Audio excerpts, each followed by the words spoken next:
வணக்கம்ப்பா.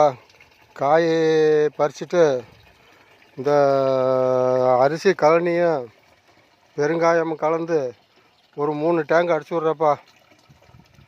பெருங்காயம், அரிசி கழனி, மோர் எல்லாம் கலந்து ஒரு 3 டேங்கு கத்திரிக்காட்டுக்கு அடிச்சு விட்றப்பா. இப்போ தான் கொண்டு காய் அங்கே ஆட்டோவில் ஏற்றி விட்டு வந்தேன்.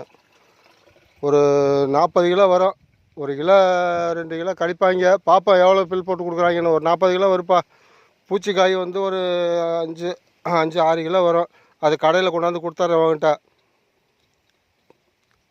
பூச்சிக்காய் இப்போ குறைஞ்சிருக்குதுப்பா.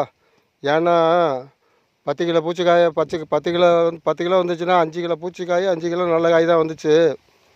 இப்போ 40 கிலோ வரும். மூட்டையில் எடுத்து இந்த போட்டு அனுப்பிச்சி விட்றேன். பூச்சிக்காய் ஒரு 5-6 கிலோ வரும். அது எவ்வளோ வரும்னு தெரில. காய் வந்து அனுப்பிச்சி விட்டது வந்து ஒரு 40 கிலோ, 38லேருந்து 40 கிலோ கண்டிப்பாக வரும். பார்ப்போம் எவ்வளோ வருதுன்னு. பில்லு வந்தவுடனே நான் திருப்பி பில்லு அனுப்பிச்சி விட்றேன்ப்பா. வணக்கம்ப்பா.